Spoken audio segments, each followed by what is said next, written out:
자, 지난주에 이어서 두 번째 시간입니다. 자, 예수님께서 제자들과 또 많은 무리들과 더불어 예루살렘으로 지금 올라가시는 상황들 가운데 중간에 여리고라고 하는 조그만 마을을 통과해 가시면서 일어난 상황이죠. 자, 여리고에 두 명의 앞을 보지 못하는 맹인이 있었습니다. 이 두 명의 맹인이 자, 예수님을 지난주에 보니까 만나게 되어짐으로 말미암아 눈을 뜨게 되는 그런 역사를 경험하게 되어지는 내용이 오늘 말씀에서 또 이제 전체적인 스토리입니다. 자, 예수님께서 이 맹인을 고치시면서 뭐라고 말씀하셨느냐? 내 믿음이 너를 구원하였다라고 말씀하셔서 과연 이 문제를 해결받고 구원을 받게 되었던 이 맹인들의 믿음이 무엇인지에 대하여 지난주에 믿음이란 무엇인지 세 가지로 좀 살펴봤었죠. 그래서 좀 전에 방금 살펴봤던 것처럼 기회를 놓치지 않는 것, 그걸 잡아내는 게 믿음이고, 보이는 게 아니라 오히려 듣는 것에 집중하고, 그리고 끝까지 포기하지 않는 것, 여러분 이게 믿음이다라고 세 가지를 더 말씀을 드렸고요. 자, 오늘은 나머지 세 가지, 자, 믿음이란 무엇인지에 대하여 나머지 세 가지를 함께 나눌 수 있도록 하겠습니다. 자, 첫 번째 내용이 무엇이냐? 자, 믿음이란, 자, 1번 같이 한번 읽어볼게요. 시작. 뒤돌아보지 않는 것이 믿음이다. 여러분, 뒤를 돌아보지 않는 것이 믿음입니다. 자, 오늘 앞에 내용을 보면 지금 맹인들이 예수님을 만나려고 막 소리를 지르지요. 사실 앞을 보지 못하는 여러 이런 장애로 인하여서 일반 다른 사람들보다 예수님을 만나기가 사실 쉽지는 않은 상황입니다. 그래서 이 맹인들 입장에서 볼 때 직접 스스로 예수님을 찾아 나설 수 없는 상황이었기 때문에 그들이 할 수 있는 최선의 것이라고 한다면 소리를 크게 지르는 수밖에 없었죠. 그래서 소리를 막 지르고 있는 상황인데 사실 그마저도 쉽지 않았습니다. 어떻게 해서든 예수님을 만나려고 애를 쓰면서 소리를 지르는데 주변에 있는 무리들이 예수님을 만날 수 있도록 도와주기는커녕 오히려 뭐라고 얘기하느냐? 꾸짖으면서 잠잠하라, 조용히 하라 라고 혼을 내고 있는 거죠. 사실 오히려 방해가 되는 이런 상황, 무리들의 어떤 그런 방해 가운데서 사실 이 맹인들이 그럼에도 불구하고 더 소리를 높여서 소리를 지르게 되죠. 사실 무리들의 이런 꾸짖음에도 불구하고 이제 아랑곳하지 않고 계속 더 소리를 지르고 있는 이 맹인들의 이 행동, 어찌 보면 자연스러울 수 있을 것 같고 당연할 수 있을 것 같지만 사실은 굉장히 좀 중요한 의미를 또 가지고 있어요. 그리고 다시 하나만 더 얘기를 하면, 자, 예수님이 이 맹인들의 소리를 듣고 나서 잠시 머물러 있는 가운데 그들을 불러오라라고 드디어 예수님이 이제 알아들으셨어요. 자, 그랬을 때 이 맹인들이 예수님을 향하여 나아갈 때의 모습들을 보면 마태복음에는 나와 있지 않지만 마가복음 10장 50절에 보면 무엇 하면서 나가는지를 보면, 자, 다 같이 한번 읽어볼게요. 시작.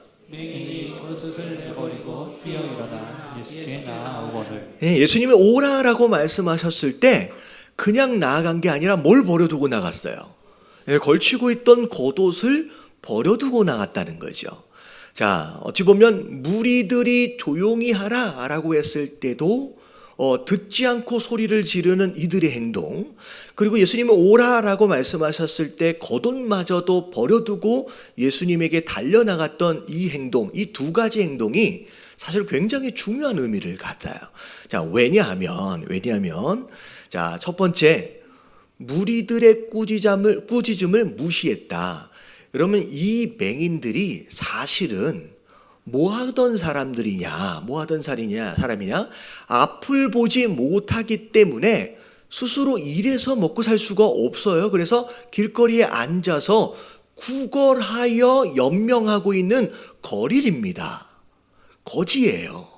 그렇기 때문에 지금 앞에 왔다 갔다 지나다니는 사람들, 이 무리들은 이 거린 입장에서 볼 때 잠재적인 뭐에 해당되어져요? 고객이에요, 고객. 여러분, 이 여리고라고 하는 성이 예루살렘 성처럼 큰 성이 아니에요. 작은 성입니다. 그러니까 어떻게 보면 다 아는 사람들이에요. 근데 뭐라고 얘기했는데 무시하고 소리를 계속 지르면 결국 고객을 무시한 게 되고 나중에 어떻게 돼요? 이 무리들 가운데 어떻게 보면 미운 털 박히면 얻어먹지 못하는 상황이 벌어진다는 거죠.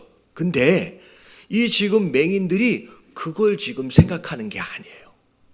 내가 이 사람들한테 잘못 보이면 내가 나중에 못 얻어먹을 텐데 라고 생각하는 게 아니에요. 심지어 이들이 겉옷을 버려두고 예수님께 나아갔다라고 하는 것을 보면 여러분 이 겉옷은 이 거린들에게 있어서는 전 재산입니다.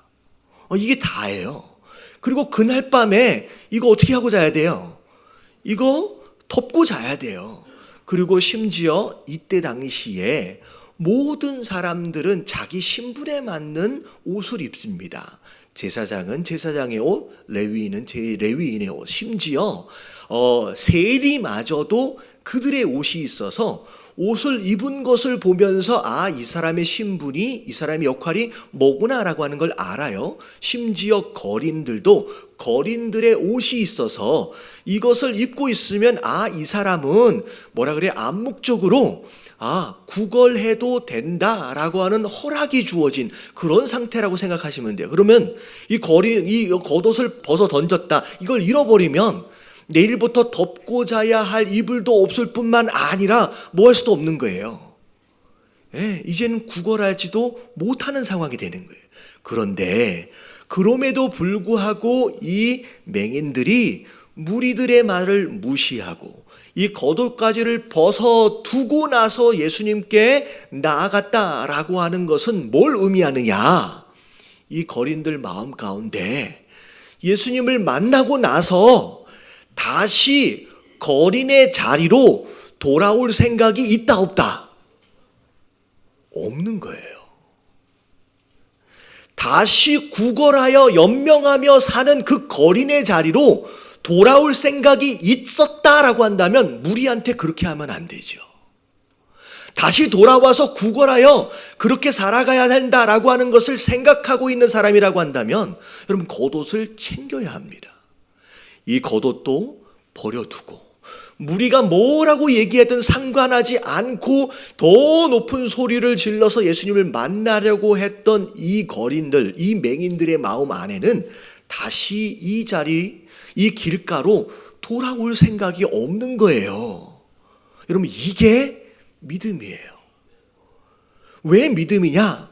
내가 예수님을 만나기만 하면 다시 돌아와 구걸할 일이 필요가 있어요, 없어요? 없는 거예요.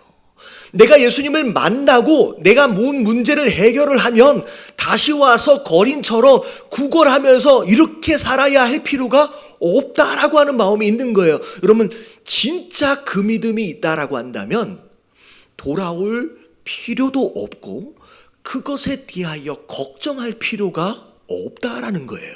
왜? 예수님을 만나면 그 예수님과의 만남을 통하여 모든 문제가 어떻게 되기 때문에 해결되기 때문이라는 거예요.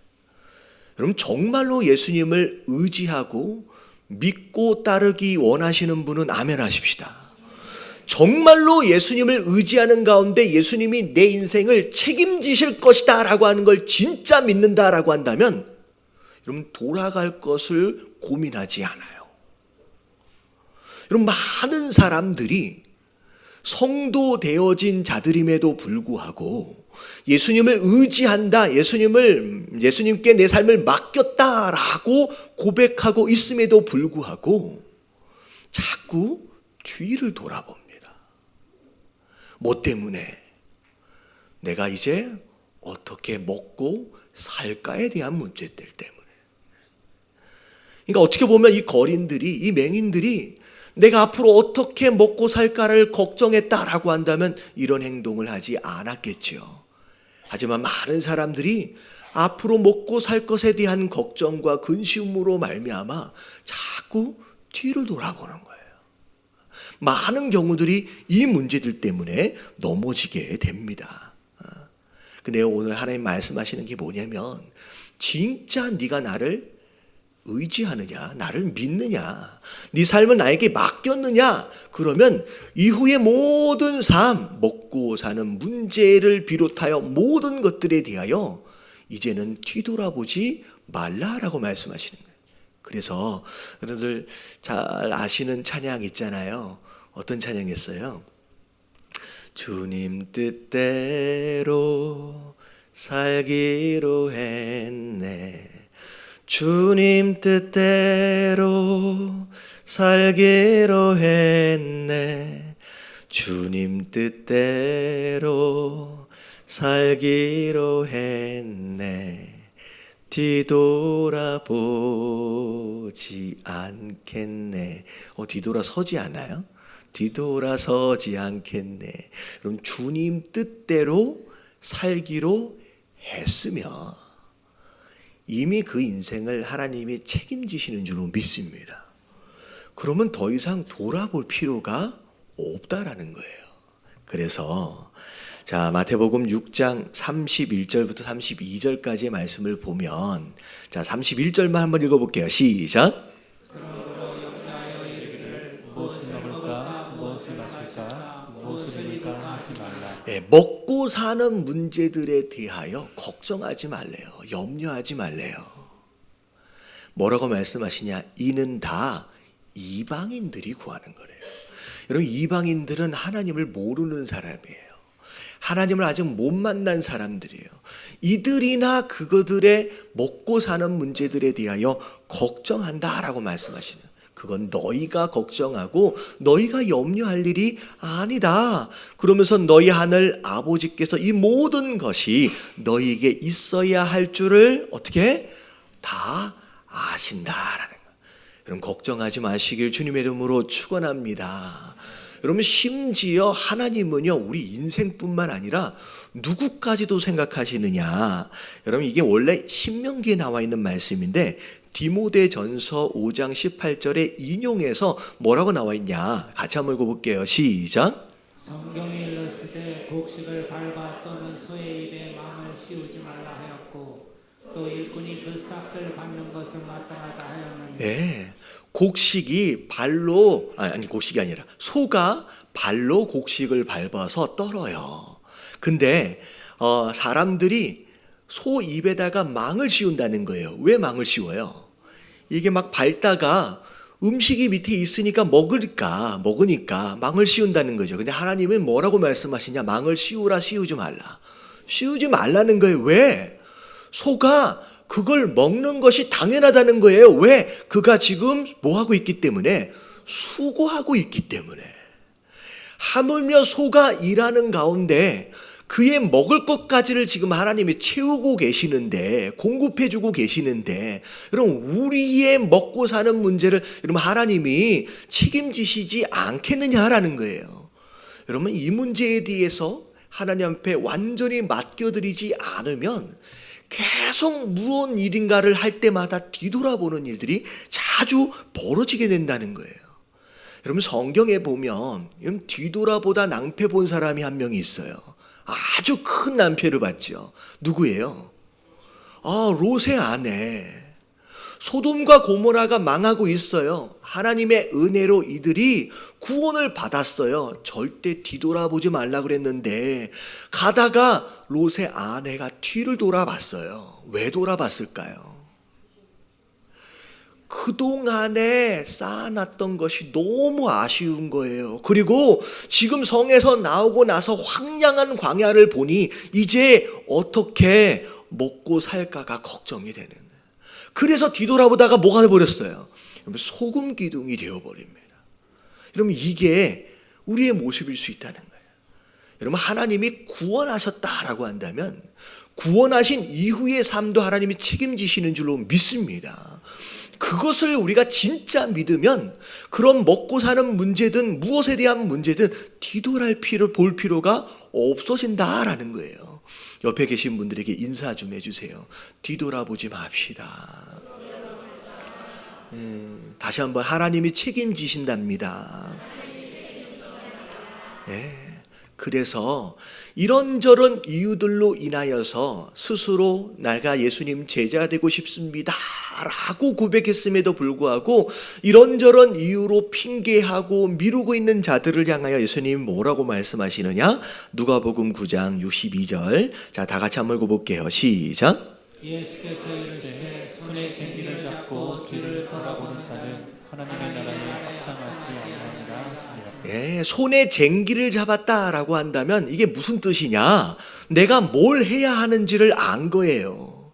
내가 무슨 일을 해야 될지, 내가 어떤 길을 가야 할지를 안 거예요. 근데 쟁기를 기껏 잡아놓고 뭐 하는 사람이 있어요? 자꾸 뒤를 돌아보는 거예요. 내가 이제 어떻게 살까? 이런저런 문제들로 인하여, 이런저런 계산들로 인하여 하나님 뭐라고 말씀하시냐? 쟁기를 잡았다라고 한다면 이제는 앞만 보라는 거예요. 뒤돌아보는 자는 하나님 나라에 합당하지 않다라고 말씀하시는, 여러분 이 말씀을 여러분 믿으시는 가운데 여러분 하나님의 책임지심을 믿고 여러분 앞만 보고 갈 수 있는 저와 여러분들 되시길 주님의 이름으로 축원합니다. 그래서 정말로 이 맹인들 이제 더 이상 돌아가지 않겠다. 어찌 보면 이젠 예수님 만나면 다 해결된다는 거지요. 다 버리고 오히려 예수님만 향하여 앞으로 나아가는 바로 그런 모습. 여러분 이게 그들의 믿음 가운데 하나였다라고 하는 거. 여러분 그 믿음을 가지시는 저와 여러분들 되시길 주님의 이름으로 축원합니다. 자, 두 번째입니다. 자, 2번 같이 한번 읽어볼게요. 시작. 바른 것을 구하는 것이 믿음이다. 여러분 바른 것을 구하는 게 믿음이에요. 자, 오늘 예수님이 딱 보시니까 이제 맹인들이 부르짖는 가운데 오라라고 말씀하셔서 불러서 예수님이 이들에게 질문하십니다. 너희에게 무엇하여 주기를 원하느냐? 여러분 이건 물어보나 마나 뭐 해달라 그럴 것 같아요? 눈뜨기를 원합니다. 맹인들이 당연히 그렇게 얘기하겠지요. 33절에 보니까 실제로 이 맹인들이 눈뜨기를 원한다라고 그렇게 이제 고백을 했어요. 어떻게 보면 물어보나 마나 당연한 거 아닌가 싶을 수 있을 텐데 굳이 예수님이 물으시고 또 예수님이 이들의 고백을 들으신 이유, 여러분 이게 사실은 당연한 것이 아닐 수 있다는 거예요.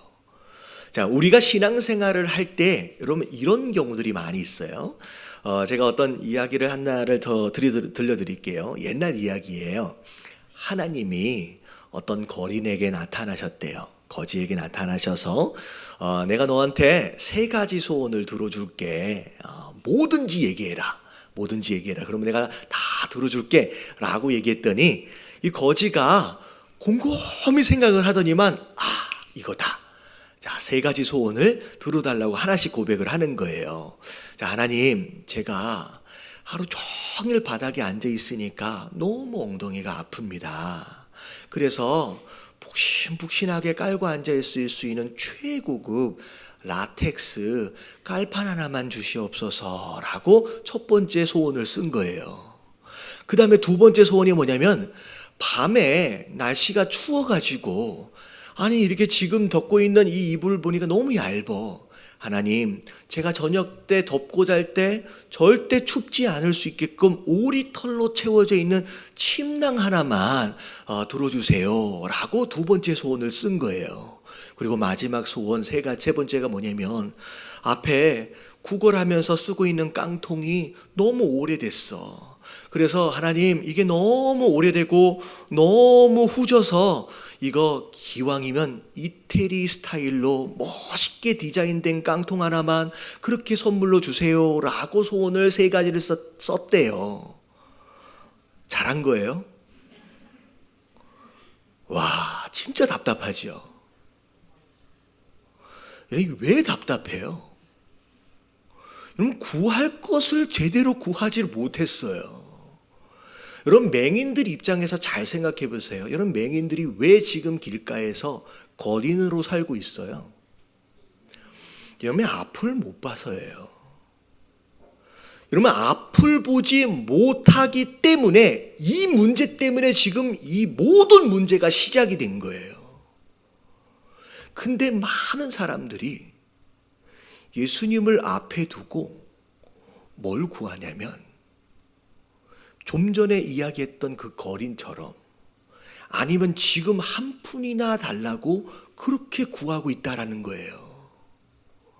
여러분, 뭘 구해야 되는지를 제대로 모르고 엉뚱한 걸 구하고 있는 사람들이 많아요. 여러분, 지금 이 현장에서 예수님이 오라고 말씀하셨을 때 예수님 저에게 한 푼만 주십시오 라고 구해서 예수님이 한 푼을 줬다라고 한다면 여러분, 이 거리는 내일도 뭐 하고 있어야 돼요? 여러분, 이 자리에 다시 또 나와서 또 구걸을 하고 있어야 된다는 거예요. 여러분, 우리가 신앙생활을 함에 있어서 하나님 앞에 기도한다라고 하는 것에 있어서 여러분, 무엇을 구해야 되는지를 정확하게 아는 성도들 되시길 주님의 이름으로 축원합니다. 우리가 하나님 앞에 나왔는데 기껏 깡통이나 바꿔달라는 기도를 해서는 된다 안 된다? 안 된다는 거예요. 구걸을 하고 있어서는 안 된다는 거예요. 내 삶의 가장 근본적인 문제가 뭔지, 이 맹인의 경우에는 눈에 대한 문제를 해결을 하면 더 이상 여기에 나와 있을 필요가 없다라고 하는 걸 아는 것처럼 우리의 가장 근본적인 문제를 여러분 해결하시게 되길 주님의 이름으로 축원합니다. 그래서 마태복음 6장 31, 32절에 좀 전에 먹을까 마실까 입을까 이것에 대해서 염려하지 말아야 할 뿐만이 아니라 이것에 대해서 굳이 구하지 말래요. 뭐라고 말씀하시느냐? 32절에 이는 누가 구하는 것이다? 하나님을 모르는 이방인들이나 구하는 것이다. 이런 걸 구하지 말래요. 그러면 도대체 우리가 하나님께 구해야 될 게 뭘까? 33절에 뭘 구해야 되는지를 정확하게 얘기하고 있어요. 자, 같이 한번 읽어봅니다. 시작. 그런즉 너희가 먼저 그의 나라와 그의 의를 구하라. 그리하면 이 모든 것을 너희에게 더하시리라. 자, 이걸 잘 들으셔야 돼요. 뭘 구해야 돼요? 먼저 그의 나라와 그의 의를 구하래요. 여러분, 나라와 의를 구하는 게 무슨 뜻이냐? 무슨 뜻이냐?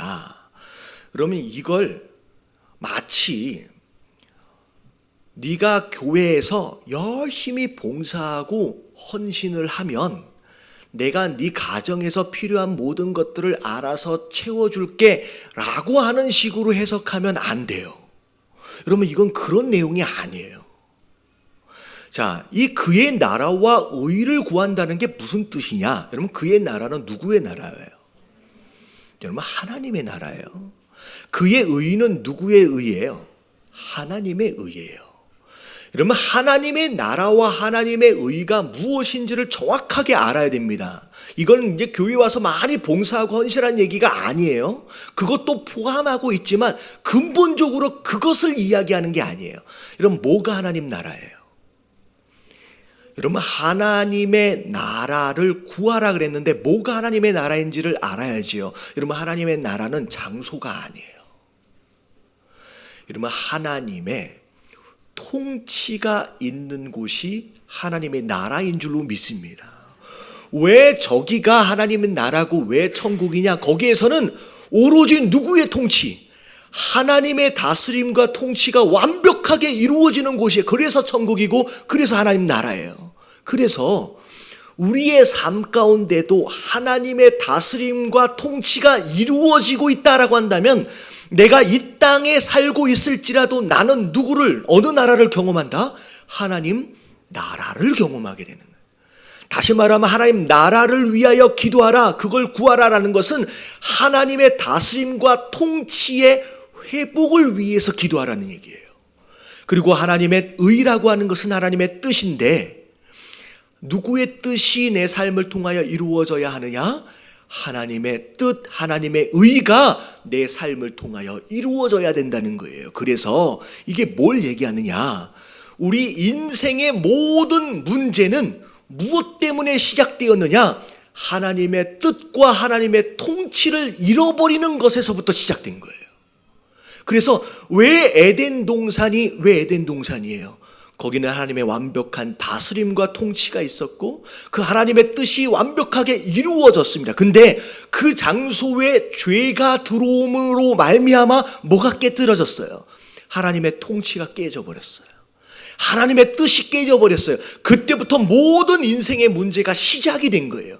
다시 말하면 너의 인생의 먹고 사는 문제, 관계의 문제, 가정의 문제, 건강의 문제, 모든 문제는 무엇을 회복하면 다 끝나는 거예요. 하나님의 통치와 하나님의 뜻을 회복하면 다 회복할 수 있다라고 말씀하시는 거예요.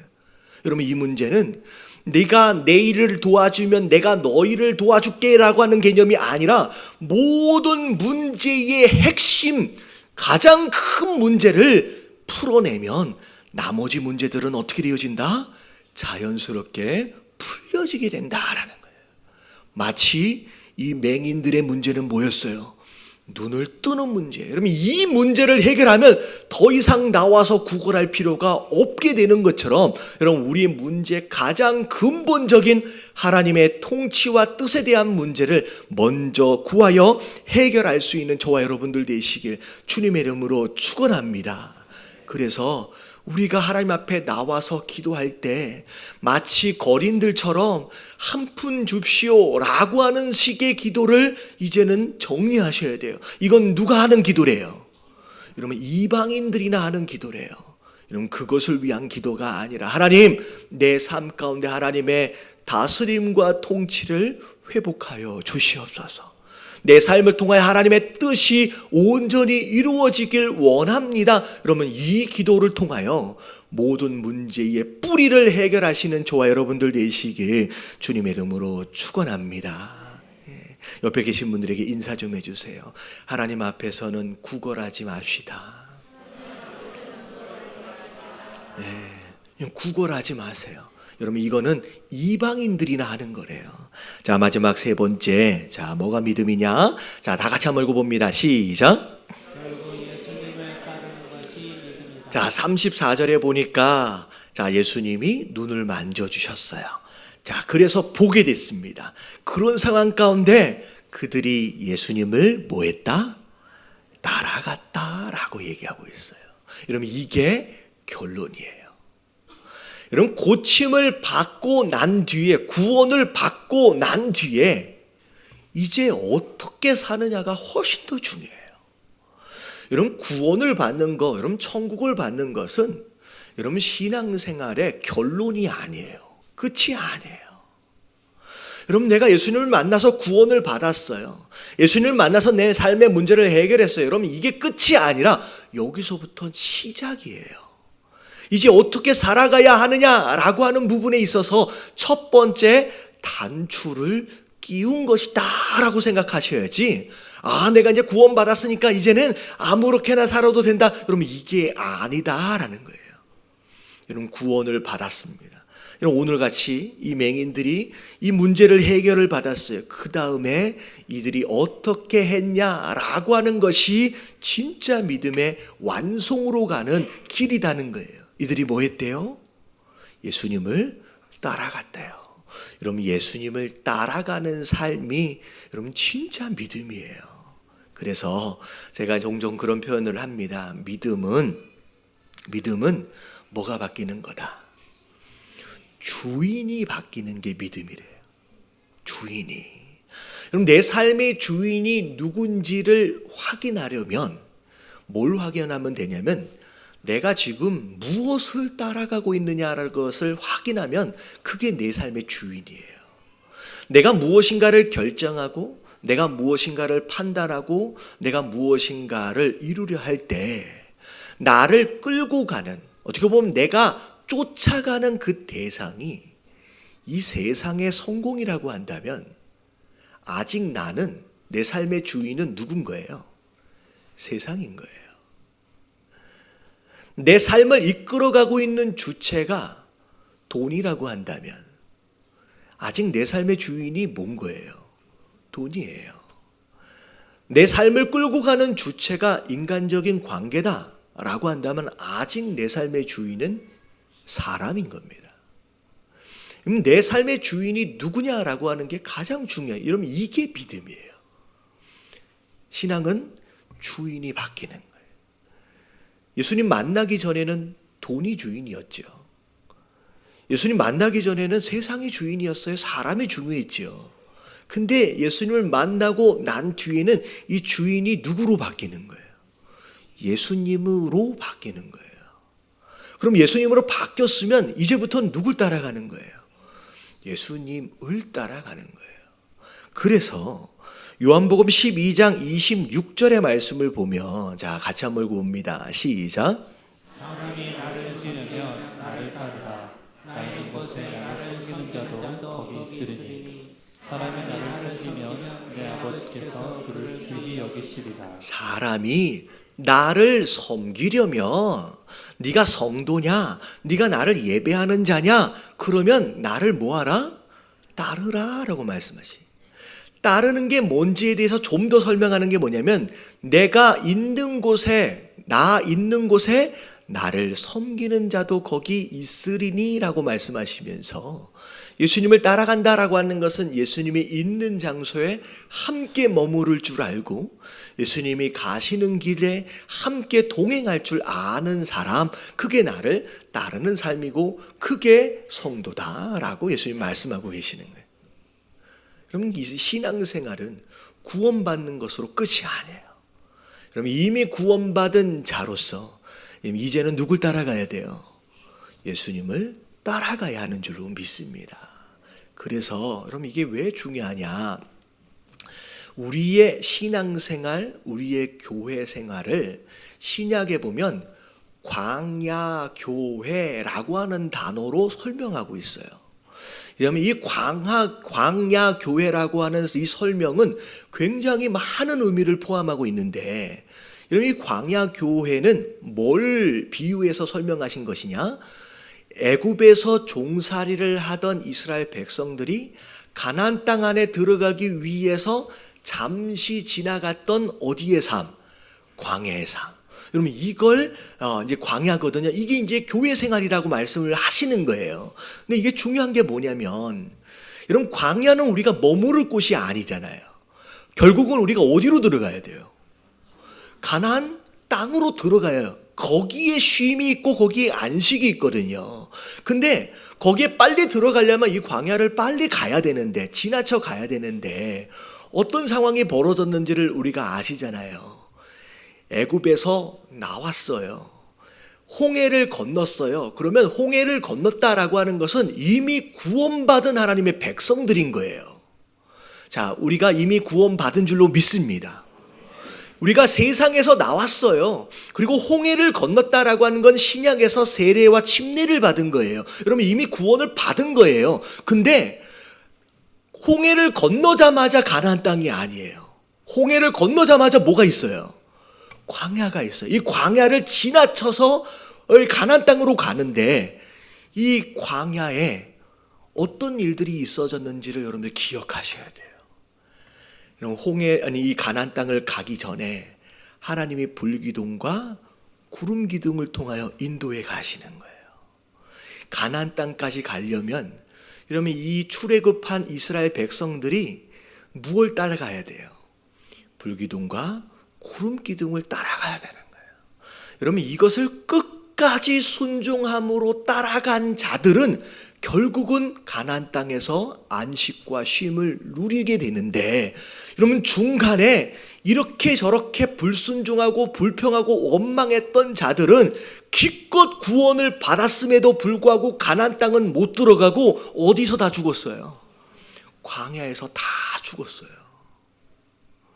여러분 우리 인생, 여러분 이왕에 구원받은 자다라고 한다면 여러분 가나안 땅까지 가시는 모두가 되시길 주님의 이름으로 축원합니다. 저는 이 가운데 단 한 명도 광야에서 헤매다가 거기서 죽는, 그래서 이 땅을 살아가면서도 단 한 번도 쉼과 안식을 제대로 누려보지 못하는 그런 인생은 없었으면 좋겠다는 거예요. 옆에 계신 분들에게 이야기 좀 해주세요. 가나안 땅까지 갑시다. 한 번만 더 손 한 번 잡아주시면서 제발 가나안 땅까지 가봅시다. 이게 왜 중요하냐면 구원 받았어요. 하나님 자녀 됐어요. 근데 이 땅을 뭐처럼 살아요? 광야처럼 살아요. 기쁨도 없고 즐거움도 없고 행복하지도 않고 이래저래 불평, 불만, 근심, 걱정하는 가운데 그렇게 가는 인생 얼마나 안타깝냐는 거예요. 여러분, 이미 구원받은 자로서 이 땅에서도 가나안을 누릴 수 있는 저와 여러분들 되시길 주님의 이름으로 축원합니다. 그러면 어떻게 돼요? 홍해를 건넌 다음에 누굴 따라가라? 예수님을 따라가라는 거예요. 광야에 등장했던 불기둥과 구름기둥은 신약에서의 누구냐? 예수 그리스도예요. 그 예수님을 따라갈 때 가나안을 누리게 되는 우리 모두가 되어질 수 있는 줄로 믿습니다. 아멘. 그래서 자, 우리 지난 주서부터 이 여리고의 맹인들, 이들의 과연 어떤 믿음이 그들을 구원했는지 6가지로 살펴봤습니다. 이런 믿음은 추상적인 것이 아니에요. 그럼 자꾸 우리 마음 가운데 관념적으로 가다두지 마세요. 이런 믿음은 여러분 눈으로 확인할 수 있는 우리의 삶 속에서 분명히 증명되어질 수 있는 것입니다. 오늘 말씀이 나와 있는 것처럼 여러분 먹고 사는 문제 누가 책임지신다? 여러분 하나님이 책임지실 거예요. 여러분 그것 때문에 뒤돌아보는 그런 사람들 되지 마시길 주님의 이름으로 축원합니다. 여러분 하나님 앞에 나와서 한 푼 줍시오라고 구걸하지 마세요. 여러분 그거 챙겨본들 내일 또 와서 그거 구하고 있어야 돼요. 여러분 그걸 구하는 게 아니라 뭘 구하래요? 그의 나라와 그의 의를 구하라. 봉사 열심히 하고 헌신하라는 얘기가 아니에요. 하나님의 통치와 뜻을 회복하면 모든 문제가 해결이 돼요. 3번째 다 같이 한번 읽어볼게요. 시작. 결국 예수님을 따르는 것입니다. 네, 구원은 끝난 게 아니에요. 구원은 이제 시작이 된 거예요. 내가 누굴 따라야 하는지를 바로 알고 그 예수님을 끝까지 바로 따라가심으로 말미암아 가나안 땅 안에서의 안식과 쉼을 누리시는 저와 여러분들 되시길 주님의 이름으로 축원합니다.